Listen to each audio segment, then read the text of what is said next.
Namam Vishnu Padaya Krishna Prestaya Bhutale Shrimate Siddhaswarupananda Paramamsa Namini Bhaja Shri Krishna Chaitanya Prabhu Nityananda Shri Advaita Gadadhara Shivasadi Gaur Bhaktabinda Hare Krishna Krishna Krishna Hare Hare Hare Rama Rama Rama Hare Hare Hare Bol. Namaste po sa inyong lahat. Pagpatuloy po natin ang aking pagtalakay. Ayan niyo po akong ipagpatuloy. Ito, pagtalakay nito tungkol sa reincarnation.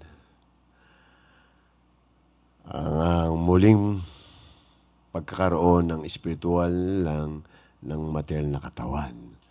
So, ang dahilan po ng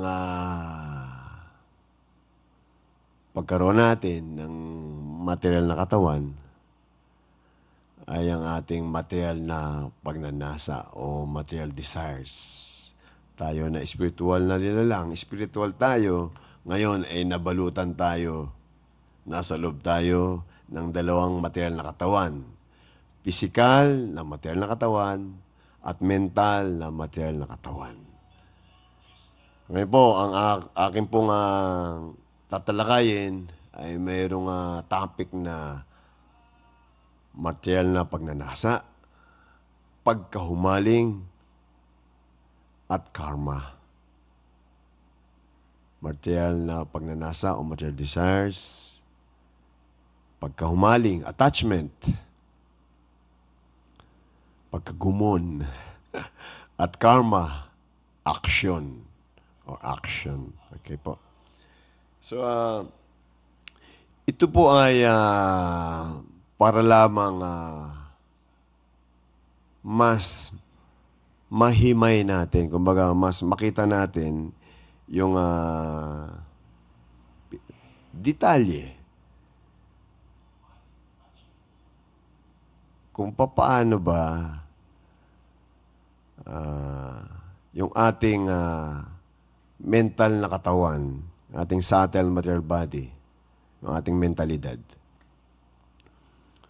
ay nauhubog, namomolde sa partikular na anyo.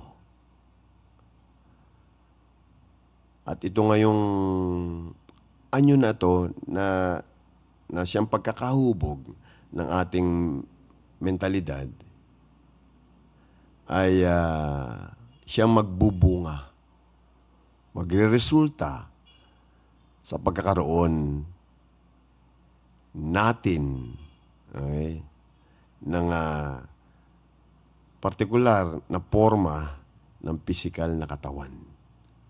Ang forma ng pisikal na katawan na ating makakamit, na ibibigay sa atin ng kalikasan, ay nakaayon sa forma ng pagkakahubog ng ating mentalidad. At itong mentalidad natin na ito, okay, nakapaloob dito yung ating mga material na pagnanasa, material na plano, material na naisin, mga kagustuhan natin. Dito rin, naka-stack, naka-imbak, nakalagay yung ating mga kinahuhumalingan na gawain, kinahumalingan na anyo, material na anyo sa mundo na ito. At dito rin na nakalagay yung resulta ng mga aksyon o karma. Pag sinabi pong karma, aksyon. Yung karma or action, maaaring mabuti o masama o spiritual o material. So, nakaka-apekto po yung aksyon sa pagkakahubog natin sa ating mentalidad. Yung pong aksyon, naka-apekto riyan sa pagkakaroon natin ng kakaunti o matinding-matindi na pagkahumaling. Then, yung din pong action natin ay magpapalakas pa o magpapahina ng ating material na pagnanasa. Okay po? So, sa una pong pagtalakay ko, sa mga nauna pong pagtalakay ko, kung ano yung ugat ng ating pagkakaroon ng material na katawan, ang pinakaugat po niyan ay material na pagnanasa o material na desire. Ganun po kasimple yun. Material na pagnanasa, ang pinakaugat o dahilan, bakit tayo ay mag-reincarnate. Bakit tayo ay magkakaroon, mababalot ng physical at mental na katawan. Ngayon po, yung material na pagnanasa, material desire, ay aspeto niya o bahagi niya, yung attachment, material attachment. Sa pagkakaroon natin ng material desire, okay, mayroon tayong mga pagnanasa.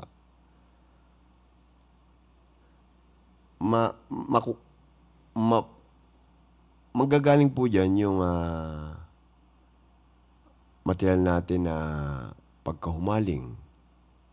Pag yung ating material desire o pagnanasa ay ginawa natin ang ginawa o lagi tayong exposed yan sa desire na yan, titindi po yung ating pagkahumaling.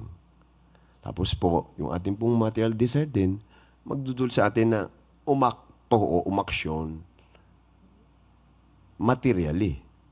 Ayon sa material na kagustuhan natin, kikilos tayo. So, ang punto po dito,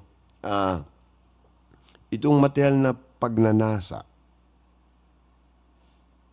yung material na pagkahumaling, at material na aksyon, ay magkakaugnay. Okay. Baga, yung material na desire, yung material na pagnanasa, okay, ay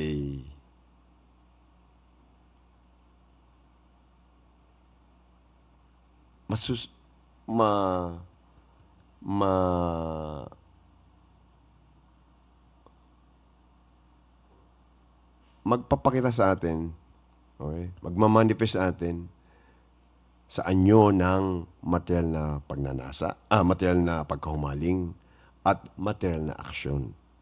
Yan po. Baga meron pong isang barya, okay, material na pagnanasa, na coin. Sa isang mukha niya, attachment, material na paghumaling. At kabila naman niyang mukha ay material na aksyon. Yan po. So, hinihimay natin po ito, okay? Hinati po natin ito sa tatlo dinitalye po natin sa tatlo. Material na desire, material attachment, and action. Kaya ko po gagawin ito ngayon ay para po sa pagtalakay ko ng solusyon para matigil yung reincarnation ay tutumbukin din po natin, tatalakayin din po natin yung tatlo na ito. Alright. Okay po. So, tayo po ay spiritual na lang. Okay po. Dapat po tayo ay, ang natural nating kalagayan ay nasa spiritual na dimension, sa kaharian ng Diyos, sa spiritual na mundo. Doon sa mundo na yun ay walang material. Puro po spiritual. Right? Tayo po ay umiiral doon na natural. Yun po yung natural nating kondisyon. Okay? Ang natural nating kalagayan, wala tayong material na katawan.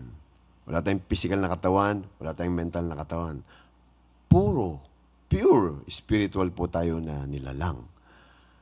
Okay po? Ang ating pong material desires, ang ating pong desires ay hindi material, kundi po spiritual. Ay po. Ang ating pong attachment ay hindi rin pong material, kundi spiritual. Attach po tayo sa spiritual. At yung ating mga aksyon ay transcendental. Ngayon po, dahil po tayo ay tumanggi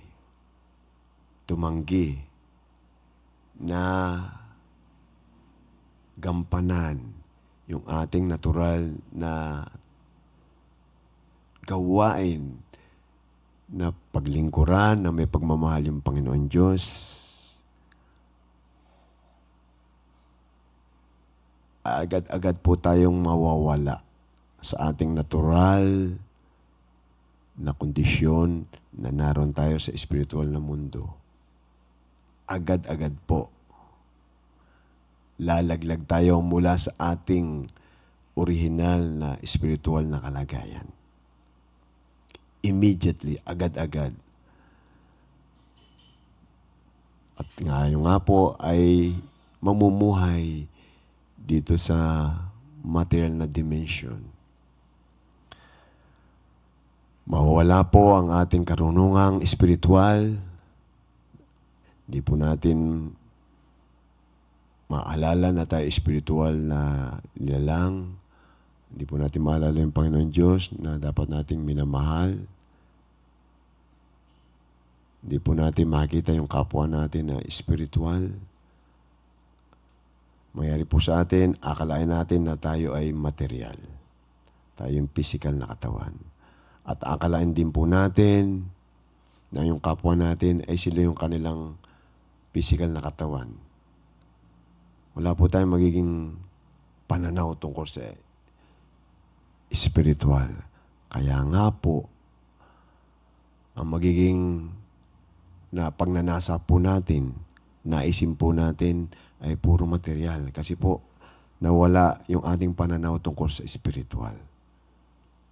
Nalukuban po tayo ng pag-aakala na tayo ay material. So, dahil po sa ating pagnanasa na ito na material, hangad natin na mag-enjoy ng mga material na bagay. Hindi natin naalala na ang ating kaligayahan ay matatagpuan sa mapagmahal na pagsisilbi sa Diyos. Inakala natin na ang kaligayahan natin ay sa material. Material na bagay, material na activities, material na relasyon. Walang pananaw tungkol sa spiritual. Hindi mo alam na ikaw ay spiritual. Hindi mo alam ng kapwa mo spiritual. Ang nakikita lang mo, ang pananaw mo lang material. Sa kadahilanan na ito, agad-agad tayo nalukuban ng kamangmangan. Puro na lang material ang laman ng ating kamalayan. Ang tangi lamang nating namamalayan, ang tangi lang natin alam ay material. So, itong material desires na to, gaya po na paulit-ulit kong sinasabi, ito ang magdudulos sa atin ng material na katawan. Yung material desires po ay nasa mental nating katawan. Naka-record po yan doon. Sa oras po ng kamatayan, masisira po yung physical nating katawan. Ang nakabalo sa atin ay yung mental na katawan. Kung saan naroon yung material na desires, material na plano. At ayon sa mga desires na yun, sa mga plano na yun,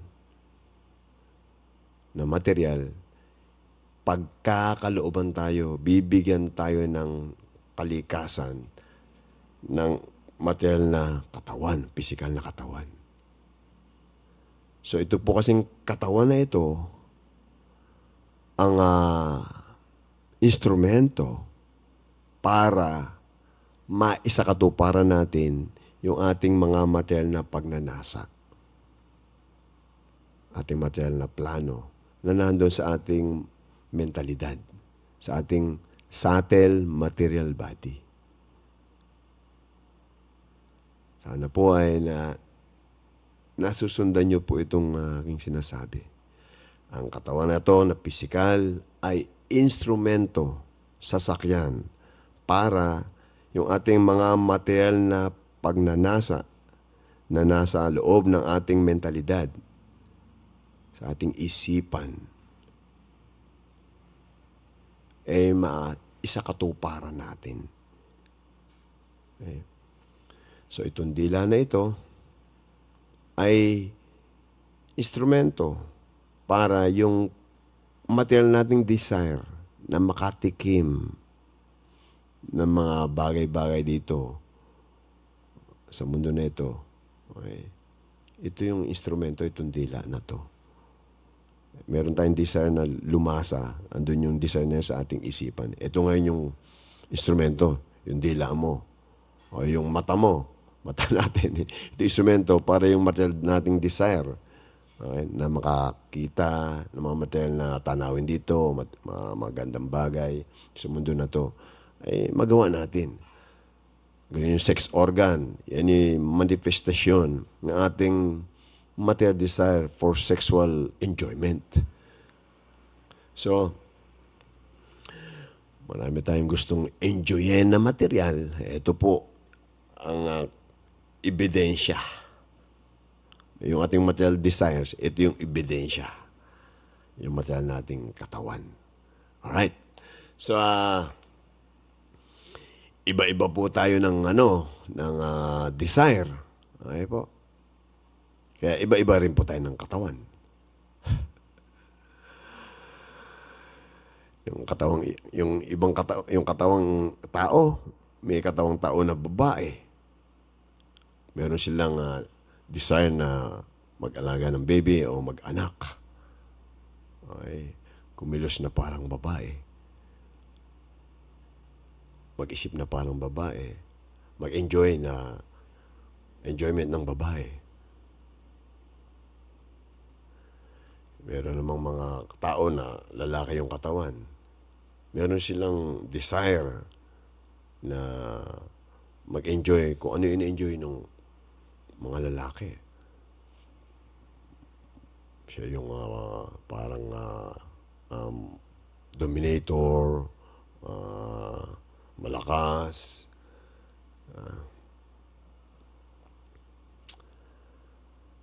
Tapos meron namang ibang katawan dyan, katawang hayop. Diba ba? Meron silang material desire na mag-enjoy gaya na ine-enjoy ng mga hayop. Tapos, ang daming katawan ng hayop.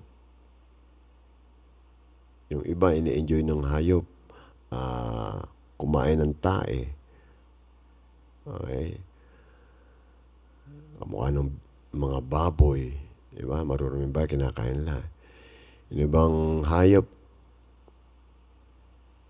ang ini-enjoy ay matagal na paglangoy. Diba? Doon sila may katawang isda. Yung ibang niyang kulisap o ibang nilalang sa mababang uri ng katawan. Ang ini-enjoy ay ang lasa ng kahoy. Kaya may anay. Diba? Nagsiswimming sa tae. Kaya may magot sa tae. Diba? So, yung isang spiritual na nilalang, napakaganda yung kanyang spiritual na katangian. At ang kanyang panlasa ay spiritual. Sa kanyang paglayo sa Panginoong Diyos. At nasadlak na punta rito sa material ng mundo na ito. At nakasalamuhan niya, nakaugnay niya yung iba't ibang pamumuhay dito sa mundo na to na nagbibigay ng iba't ibang i-enjoyin. Yung desire ng spirit soul na napakaganda yung kanyang spiritual na katangian, spiritual niyang hangarin, magaganda. Bumaba ng bumaba ang kanyang panlasa. Yung kanyang taste, bumaba ng bumaba. Hanggang sa punto na ang kanyang taste ay enjoy siya. Nag-enjoy siya sa lasa ng kahoy. Lasa ng tae. Nakalimutan niya yung Diyos. Ito ngayon yung pinanggagalingan ng kanyang enjoyment. Okay, so para po sa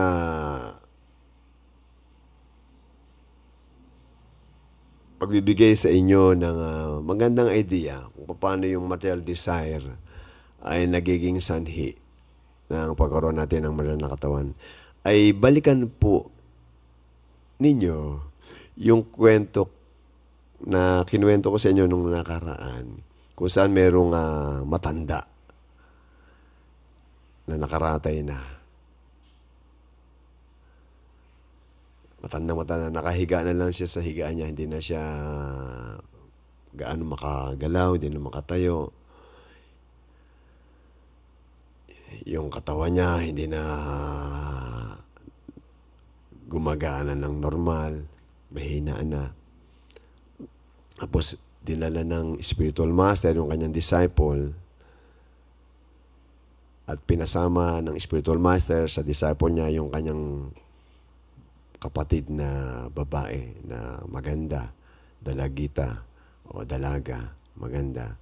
Sinama niya yung disciple niya at saka yung kapatid ng disciple na to, pumunta sila doon sa matanda. At sabi ng spiritual master sa kanyang disciple, okay, para turo ko sa iyo yung prinsipyo o yung konsepto kung saan yung material na pagnanasa ay nagbubunga ng muling pagkakaroon ng material na katawan. Sabi niya sa disciple niya, tingnan mo. Pagpasok natin sa kwarto, tingnan mo yung mata ng matanda.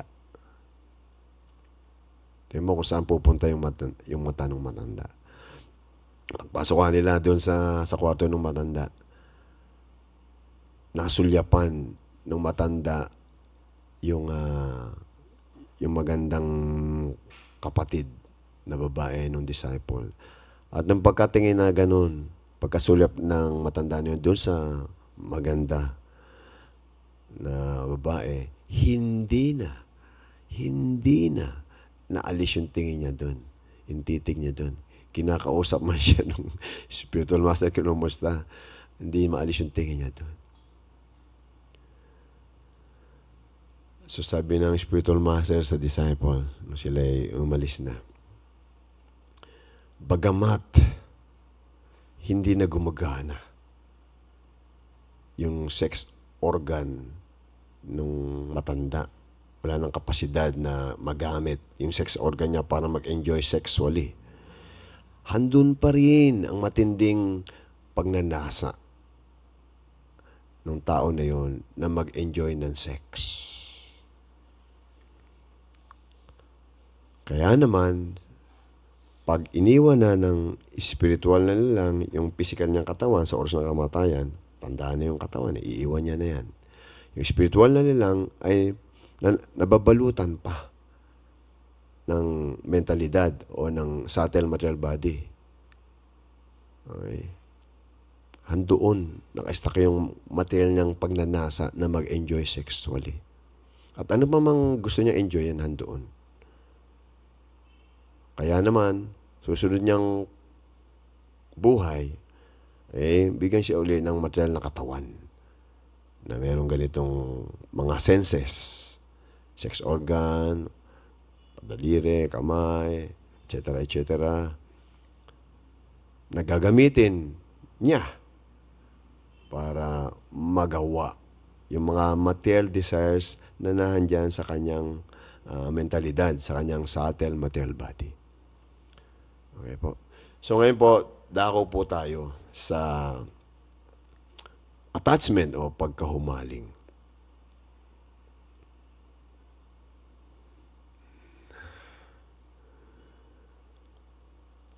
Meron pong verse sa Bhagavad Gita, chapter 8, o chapter 8, text 6. Sabi doon, whatever state of being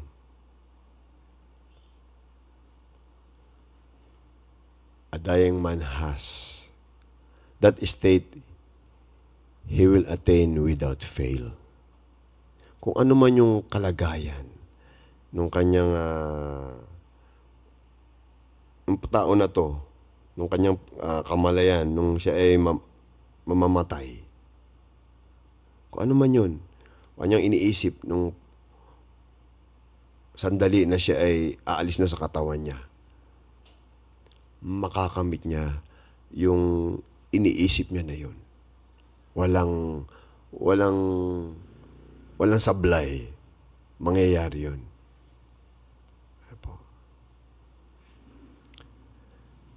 So ngayon po, sa oras po na tayo ay aalis sa ating katawan, ang maghahari sa ating isipan, sa ating alaala, ay yung kung saan tayo lubusan na nahuhumaling.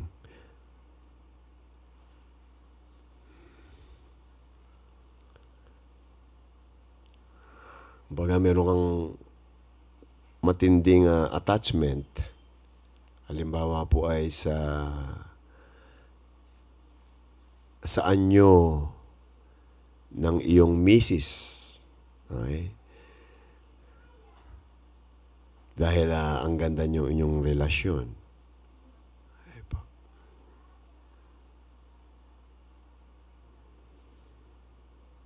At habang ikaw ay umaalis sa katawan mo, si Mrs.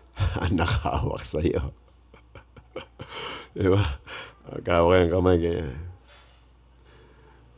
Dahil maganda yung relasyon nyo eh. Siya attached sa'yo, humaling siya sa'yo, ikaw naman attached din sa kanya. At habang ikaw ay nasa kalagayan, na ikaw ay aalis na sa iyong katawan, siya yung nadidinig mo. Sabi niya, huwag mo kong iwan. Paano na lang ako? Diba? Mahal na mahal kita.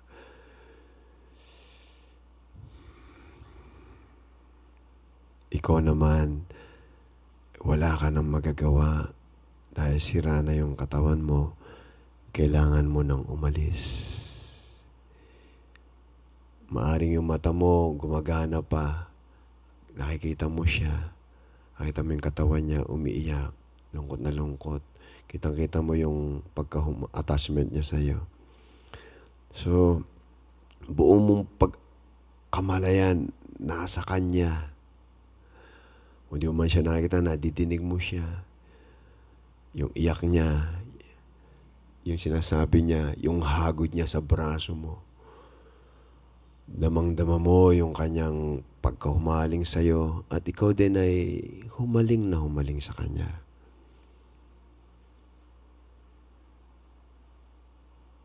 So, aalis ka sa katawan mo. Iiwan mo yung physical mong katawan.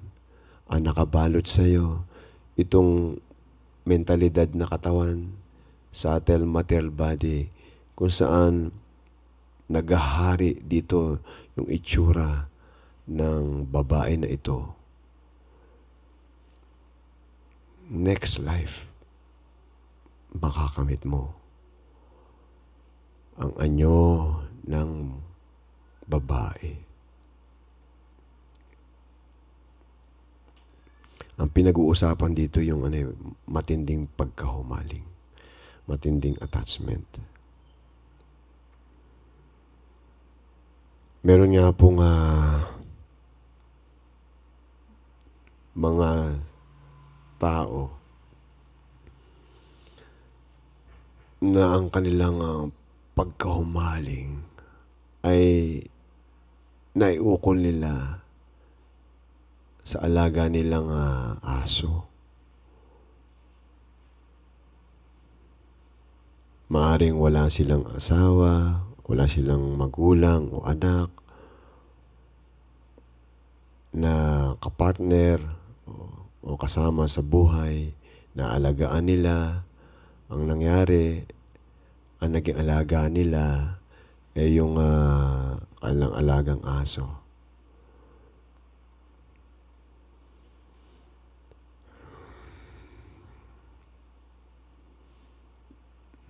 Katabi niya sa pagtulog, lagi niyang minimaintain na malinis, nililiguan, sinusuklayan, hinahalikan. Lagi niyang iniisip kung kumain na o ligtas. Kasama niyang gumagala, inaakay niya. Tuwan-tuwa siya, nakasama yung aso niya. Tinuring niya na ito yung kanyang best friend, yung alaga niya aso. May mga kasabihan yung mga ibang tao, dog is a man's best friend. Nakalimutan nila yung aral ni Jesus na yung Diyos ang best friend natin. So, yung attachment nila, sa madaling salita, ay napunta rito sa nilalang na ito. At sa oras ng kanilang pag-alis sa kanilang material, physical na katawan, sira yung physical na katawan, pero buo pa rin yung subtle material body, hindi nawawala. Yun ang anyo na yun ang naghahari. Okay? Ang attachment andoon sa anyo na yun ng hayop. So, nakaka-apekto po ito, magdidikta po ito, tutukoy po ito na susunod na katawan ng isang tao ay katawang aso. Katawang aso. Okay po. So, merong istorya po sa libro o sa banal na kasulatan na Srimad Bhagavatam para ilarawan itong senaryo na ito. Ang kaso na ito. Na kung saan yung pagkahumaling, matinding pagkahumaling ay nagresulta sa pagkaroon ng physical na katawan ayon doon sa kinahuhumalingan na material na anyo. Meron pong isang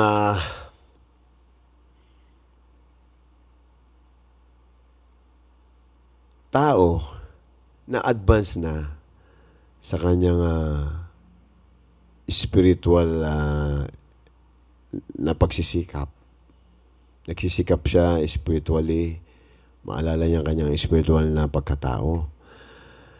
Ang pangalan po niya ay Bharat Maharaj. Bharat Maharaj. Iniwan niya ang kanyang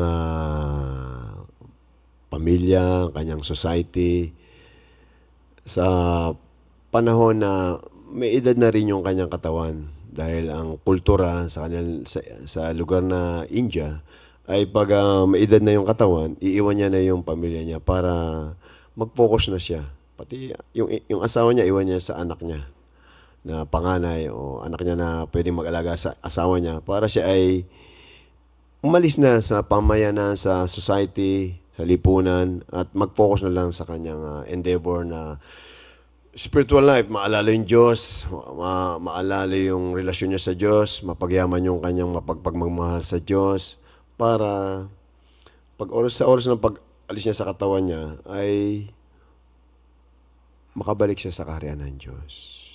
So itong tao na to, si Maharaj Bharat o Bharat Maharaj, ay nasa gubat at may isang sitwasyon na kung saan may isang babaeng usa, nanay na usa, buntis yung usa, na umiinom sa gilid, sa pangpang ng isang ilog.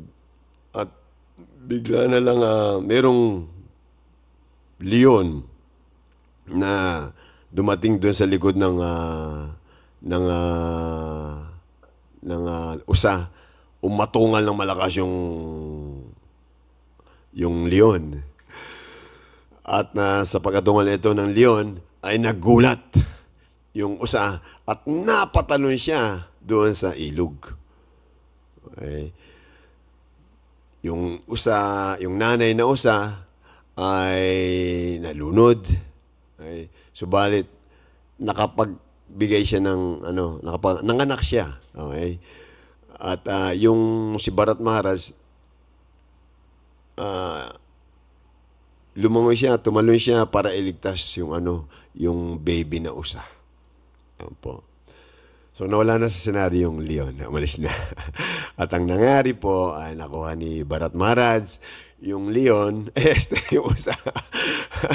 At yung baby na usa, pinalaki niya. Siya yung tumayo na magulang nung usa. Pinalaki niya, pinalaki niya. Pinapakain niya ng sariwang damo. Okay? Basta gumawa siya ng paraan para maalagaan yung baby na usa, mapalaki niya yung baby na usa hanggang lumaki ng lumaki. At ang nangyari, para paiksin natin yung kwento, nagme-meditate po si Maharaj Bharat. Hindi na po siya makapag-focus sa kanyang meditation sa Diyos, sa Lord within his heart, sa Lord Paramatma. At ang kanyang atensyon ay napunta na doon sa kanyang kinahuhumalingan na usa.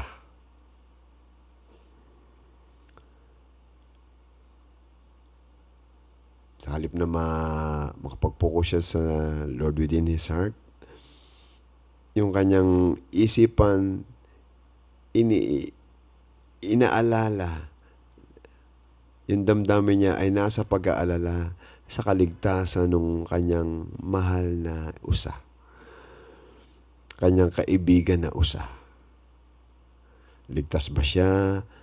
May kinain ba siya? May kinakain ba siya? Nasaan na kaya siya? So, ganun nangyari sa kanya. Mahirap din po kasing mamuhay na mag-isa sa gubat. Nagkaroon po siya ng kaibigan at napunta yung kanyang pagkahumaling na dinidevelop mo sana ay mapunta sa Diyos. Ma-develop sa Diyos. Okay? Kinukultivate niya, nilililang niya sa Diyos. Sana yung aking pagkumain. Pero sana, sitwasyon na to, nahungaling siya sa usa. At dumating na yung pagkakataon na siya ay nakaratay na sa hapag ng kagubatan at nakahiga siya at yung usa nakatingin sa kanya. Atas din sa kanya yung usa my dear, sa damdamin ni Bharat Maharaj. Alam naman ni Bharat Maharaj na ang nangyayari sa kanyang sitwasyon, na siya, yung kanyang attachment, na alam niya dapat sa Diyos niya itinutuon, ay nakita niya, kita niya rin na napupunta na dito sa kanyang kaibigan na na usa. Pero dumating sa punto na hindi niya na kayang mawala yung kanyang matinding attachment doon sa kanyang usa, kaibigan na usa. So hanggang sa punto na yung kanyang attachment ay ando na sa usa. Hindi wala na sa Diyos. So, alis na siya sa katawan niya, yung mata ng usa, ang laki yung mata ng usa, di ba? Tapos maganda, katanaw siya. So, kitang-kita. Focus na focus siya si Bharat Maharaj sa kanyang kaibigan na usa. Next life niya po, sa libro nito ng Srimad Bhagavatam, inilarawan na sa next life ni Maharaj Bharat Maharaj, karoon po siya ng katawang usa. Dahil naman po siya ay nag-engage sa spiritual na practice nung kanyang nakarang buhay, nung siya po ay nasa loob na ng katawan ng usa, hindi po siya ordinaryong usa. Hindi siyang usa na hindi alam kung sino siya, na siya spirit soul. Alam ni Bharat Maharaj na siya spirit soul na andun ngayon sa sitwasyon na yon, na meron siyang katawan na usa. At alam niya, by the mercy of God, by the biyaya ng Diyos, meron siyang pang-alala ng pangyayari sa buhay niya. Bakit siya nagkaganon?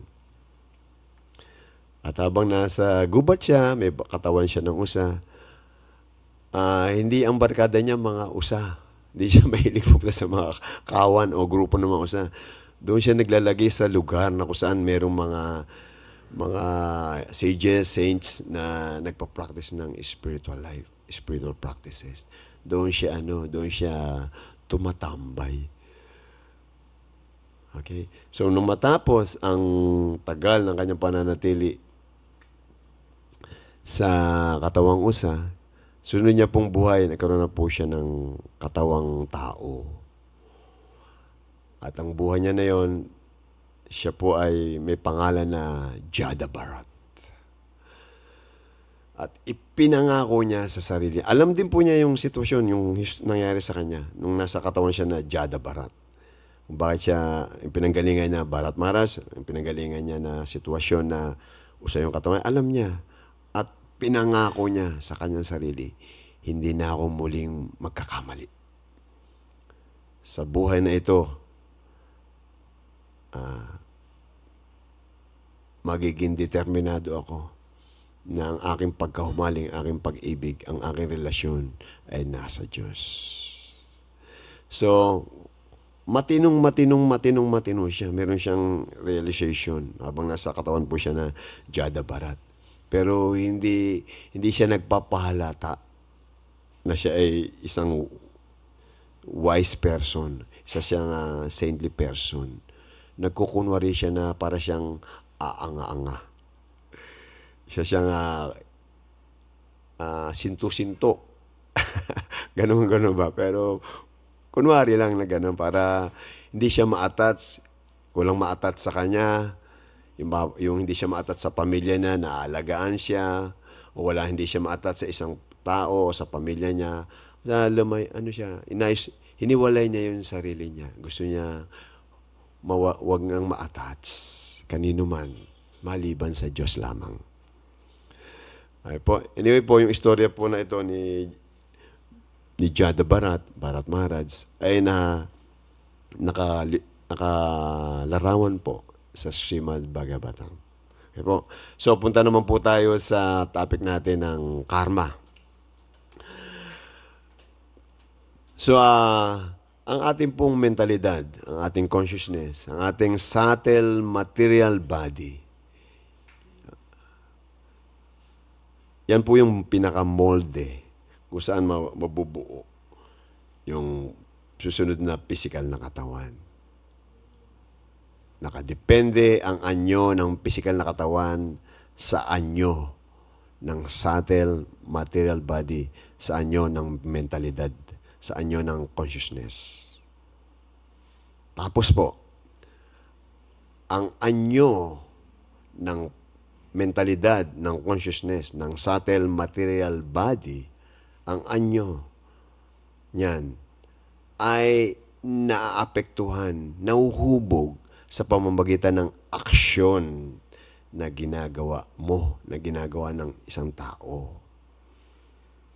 Kung ano man ang aksyon natin, yan po ay mag-iwan ng impresyon sa ating isipan. Yan po ay hubog sa ating mentalidad. Kung ang atin pong aksyon ay aksyon para maalala natin yung Diyos, ang ating spiritual na katauhan, ang ating spiritual na relasyon sa Diyos, sa ating mga kapwa, ang mahuhubog sa ating pong nakamalayan ay kamalayang maka-Diyos, kamalayang spiritual, o spiritual consciousness o God consciousness.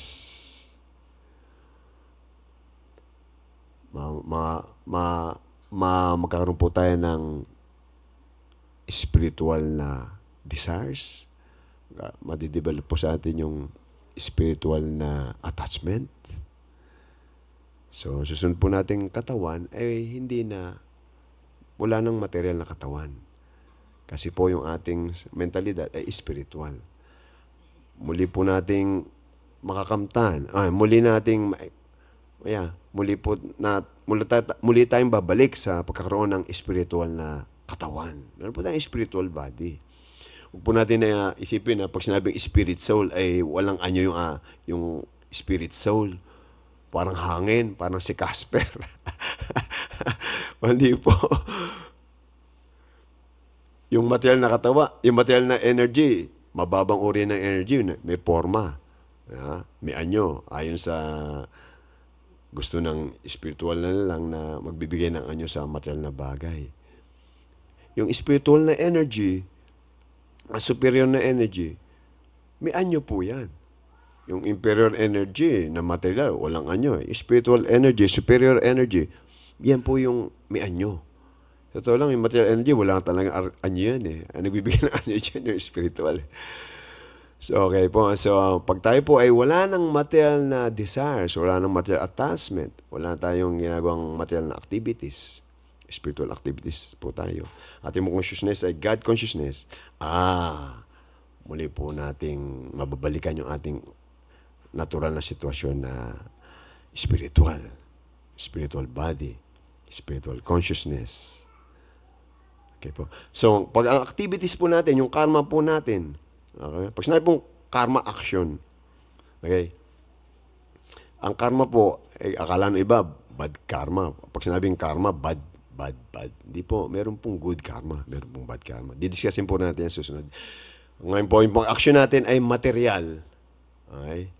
Ang mangyayari po sa ating kamalayan ay material consciousness. Diba?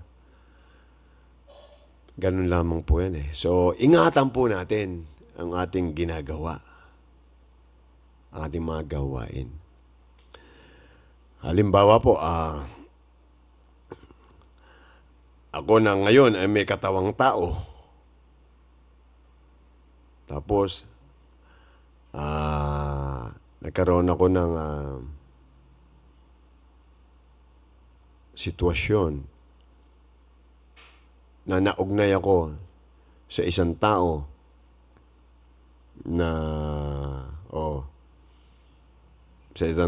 na mahilig mag-enjoy ng sex sa pamamagitan ng mga hayop na tawag na bestiality. Tapos nasama ako sa tao na to, tapos na-pick up ko yung kanyang ginagawa at sa isang banda ay nagkaroon ako ng taste doon sa ginagawa niya na pag-enjoy ng sex sa magitan ng mga hayop. Okay. Meron pong ganyan mga takbo ng pag-isip, ganyan mga trip. Okay, so meron pong mga tao na nakikipag-sex sa hayop, ganyan po. So, Although katawan niya ay tao, pero yung kanyang activity ay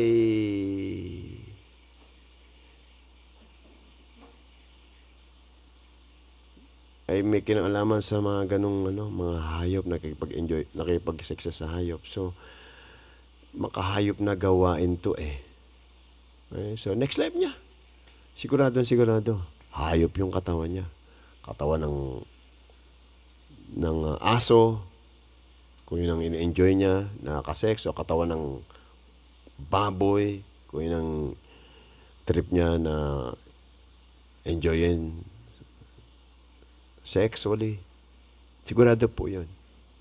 So, yung activity na to ay kitang-kita natin na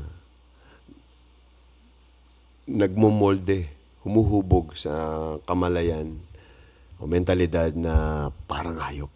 So, next life. Hayop. Ganun din po, hindi lang sa pagrelasyon sa hayop, magkakaroon ka ng hayop na katawan. Ganun din po, ikaw na ngayon ay katawan mo ay tao. Okay, pero ang trabaho mo ay ang pakipag-asal mo, ang behavior mo sa isang tao ay parang hayop. Okay? Halimbawa po ay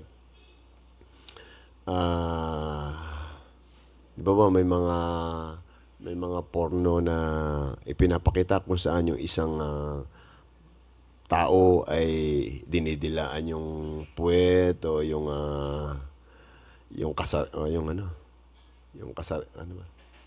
sex organ ng kapartner na tao naman. Kaso yung kanyang ginagawa doon ito sa tao na to ay activity ng hayop.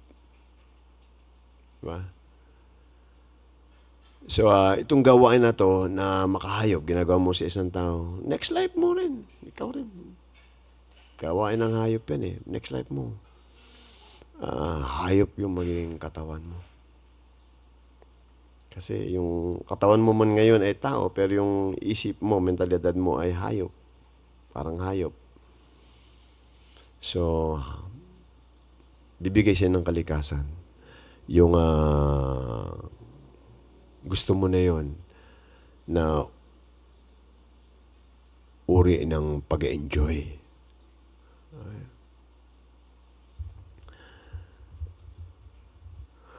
Bigyan ka ng katawang hayop na walang anumang hang-ups, walang anumang pagpipigil sa sarili na mag-enjoy sa ganung paraan. Okay?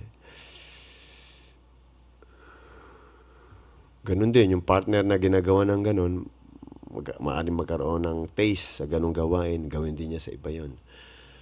So, nagkakahawa-hawa na ng material contamination na ganito. Okay? So meron mga tao naman, ang kanilang aksyon, ang pinagkukunan nila ng kanyang enjoyment, ay medyo masasabi natin na mataas-taas.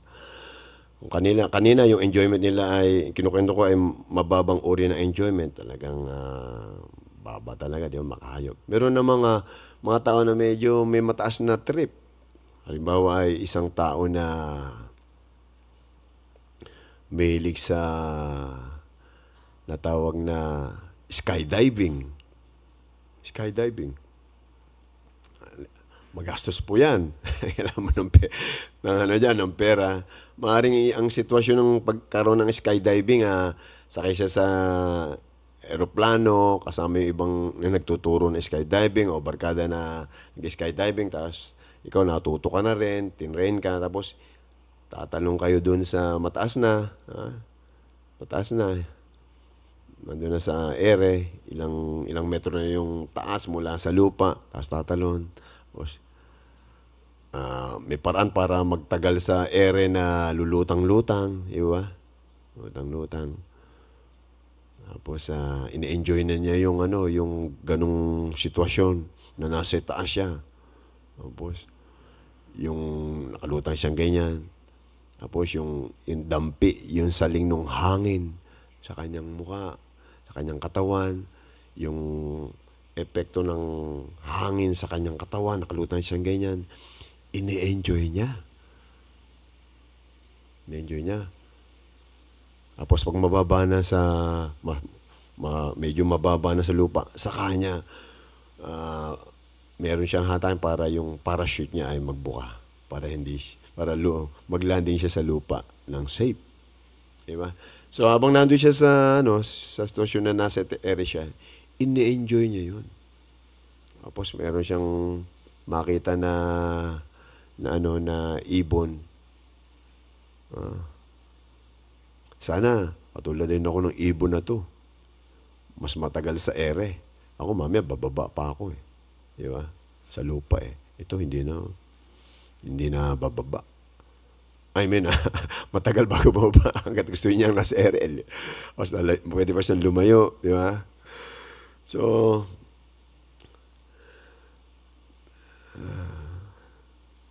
next life. Ibigyan ka na ng katawang ibon. Kakaroon ka na ng pakpak dito. Hindi ka na magrerenta ng eroplano o magbabayad sa eroplano. Ganun yung mga nag-hand gliding. Di ba? Biro mo, mga nag-hand gliding, pupunta yan nasa city sila o malayong lugar, pupunta sa kung saan mayroong mga bundok. Tapos meron silang dadalhin nila. Binili nila yung mga mamahaling gamit na yun o nirentahan. Tapos bibit-bitin nila o meron silang upahan na magbibit-bit papunta doon sa tuktok ng bundok o mataas na bangin. Okay? Spot para kung saan ginagawa yung hand gliding. Maganda yung yung liliparan. Okay? Tapos nga, ganun din po. I-enjoy nila yun.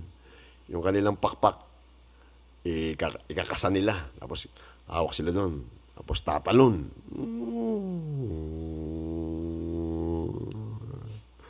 Enjoy nila yun. So, ganun mga ganitong mga source ng kaligayahan ng material. Kalimutan nila yung spiritual na kaligayahan kasama yung Diyos. Ito nga yung source ng kanilang kaligayahan. So, may pagbaba nila sa ganung sitwasyon, kwentuhan sila ng barkada nila. Ganda ng natin kailan, ganda ng weather, ang tagal natin sa ere, no? Sana susunod na linggo ulit, makabalik tayo rito. So, buong linggo, inaasam-asam nila yung weekend para magawa nila yun. Yung enjoyment na yun. Diba? Kwentuhan nila, puro tungkol doon. Sa panaginip, hindi na panaginipan yung kondisyon na gano'n. Makalutang sa hangin. Diba? So, next life.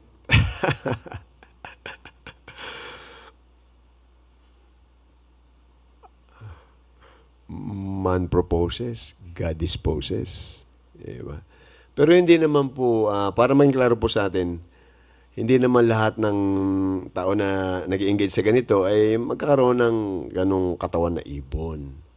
O yung mga atat sa paglangoy sa dagat, pag nagda-dive sila sa dagat, scuba diving, or surfing, or body surfing, ay magkakaroon ng katawan na ibon o katawan na isda. Hindi naman po. Depende yon sa tindi ng attachment dulot ng aksyon na yun na pinagagawa ng tao. So yung aksyon natin, magdudulot yan ng attachment, magdudulot yan ng desire. Material na aksyon, bibigay ng material na desire. Material attachment. Kaya na magtutukoy sa'yo, eto na, sigurado na. Ito na yung susunod mong katawan. Susunod mong katawan. Susunod mong buhay. So,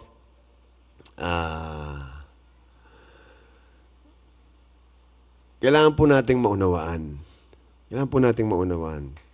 Itong batas na ito,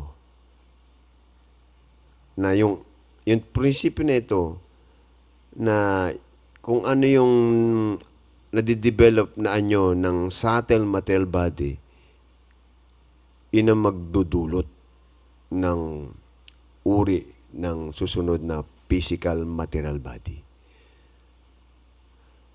Kailangan po nating naintindihan itong physical body at mental body. Pareho po itong material. So sa ating pong pagtalakay ng topic na ito tungkol sa reincarnation, papasadahan natin ito para makita natin yung maging malinaw sa atin yung sanhi ng reincarnation. Tayo nagkaroon ng material na katawan na physical. Okay po. At sa pagtalakay po natin ito ay susunod po, malalaman din natin kung paano natin mapipigil, maititigil itong reincarnation. Salamat po, hanggang dito na lang po. Ito pong ating ginagawa na gawain. Okay po? Na pag-awit, pakinig ng mga transcendental sounds, mga banal na pangalan ng Diyos. Ito po ay gawain. Pero po ito ay transcendental na gawain. Hindi po ito cover. Hindi ito sakop. Hindi ito sa teritoryo ng material. Ito po ay transcendental. Spiritual. At sa pamamagitan po ng gawain na ito, ay unti-unti, gradual po, muli nating makamit yung ating natural na kondisyon na spiritual. Sana po ay dumating po tayo sa sitwasyon na tayo po ay magkaroon ng attachment pagkahumaling sa gawain na to, sa lasa na dulot, sa spiritual na lasa na dulot ng spiritual na gawain na ito. Maraming pong salamat. Hanggang po sa muli. Haribol. Haribol, nitay ko, haribol, haribol, nitay ko, haribol, haribol, nitay ko. Nitay ko, haribol, nitay ko, haribol. Haribol, nitay ko, haribol, haribol, nitay ko, haribol. Haribol, nitay ko, haribol, haribol, nitay ko, haribol. Haribol, nitay gor, haribol, haribol, nitay gor, haribol. Haribol, nitay ko, haribol, haribol, nitay ko, haribol. Haribol, nitay gor, haribol, haribol, nitay gor, haribol. Haribol Nitai Gaur, Nitai Gaur, Haribol, Haribol Nitai Gaur, Nitai Gaur, Haribol. Haribol Nitai Gaur, Nitai Gaur, Haribol, Haribol Nitai Gaur, Nitai Gaur, Haribol. Haribol Nitai Gaur, Nitai Gaur, Haribol, Haribol Nitai Gaur, Nitai Gaur, Haribol, Haribol Nitai Gaur, Nitai Gaur, Haribol, Haribol Nitai Gaur, Nitai Gaur, Haribol. Haribol Nitai Gaur, Nitai Gaur, Haribol, Haribol Nitai Gaur, Nitai Gaur, Haribol. Haribol Nitai Gaur, Nitai Gaur, Haribol, Haribol Nitai Gaur, Nitai Gaur, Haribol. Haribol Nitai Gaur, Nitai Gaur, Haribol, Haribol Nitai Gaur, Nitai Gaur, Haribol. Haribol Nitai Gaur, Nitai Gaur, Haribol, Haribol Nitai Gaur, Nitai Gaur, Haribol. Haribol Nitai Gaur, Nitai Gaur, Haribol, Haribol Nitai Gaur, Nitai Gaur, Haribol. Hare Krishna, Hare Krishna, Krishna Krishna, Hare Hare, Hare Rama, Hare Rama, Rama Rama, Hare Hare. Hare Krishna, Hare Krishna, Krishna Krishna, Hare Hare, Hare Rama, Hare Rama, Rama Rama, Hare Hare.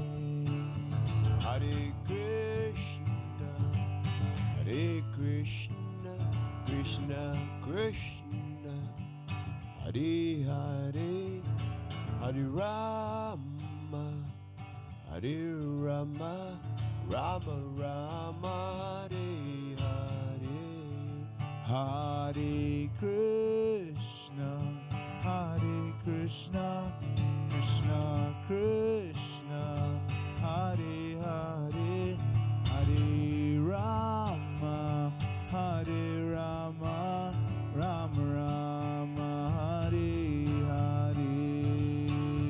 Hare Krishna, Hare Krishna, Krishna Krishna, Hare Hare, Hare Rama, Hare Rama, Rama Rama, Hare Hare. Hare Krishna, Hare Krishna, Krishna Krishna, Hare Hare.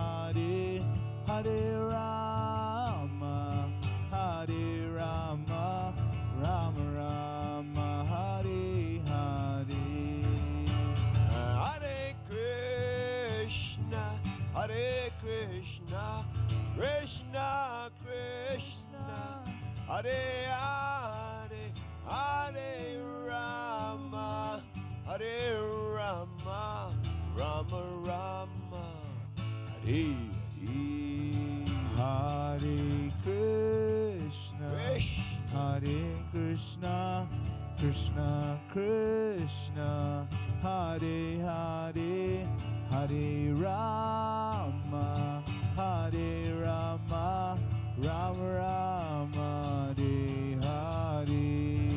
Hare Krishna, Hare Krishna, Krishna Krishna, Hare Hare, Hare Rama, Hare Rama, Rama Rama, Hare Hare. Hare Krishna, Hare Krishna, Krishna Krishna, Hare Hare, Hare Rama, Hare Rama, Rama Rama, Hare Hare.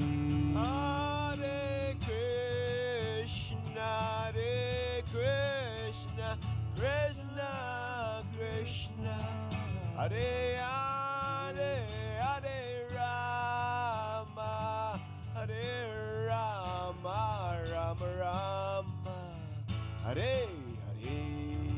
Hare Krishna, Hare Krishna, Krishna Krishna, Hare Hare, Hare Rama, Hare Rama, Rama Rama, Hare Hare. Hare Krishna, Hare Krishna, Krishna Krishna, Hare Hare, Hare Rama, Hare Rama, Rama Rama, Hare Hare.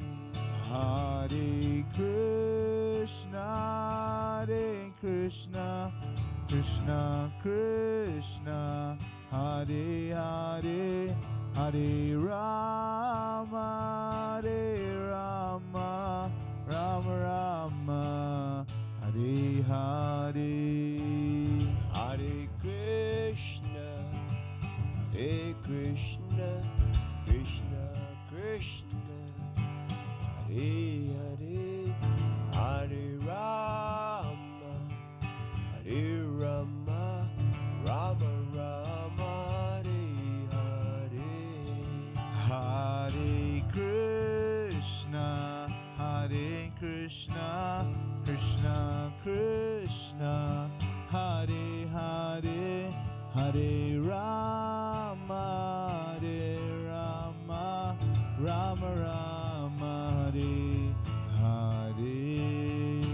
Hare Krishna, Hare Krishna, Krishna Krishna, Hare Hare, Hare Rama, Hare Rama, Rama Rama, Hare Hare.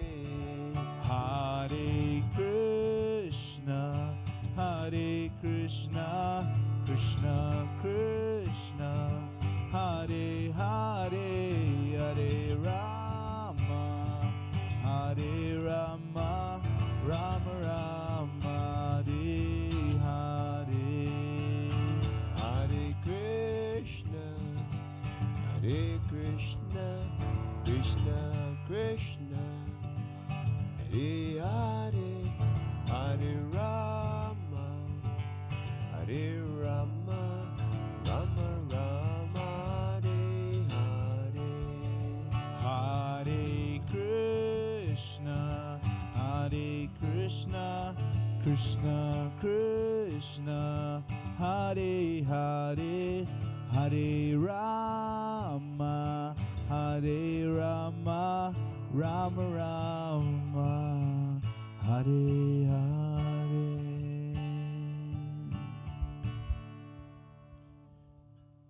Haribol, namaste. Maraming pong salamat sa inyong lahat. Hanggang pong sa muli.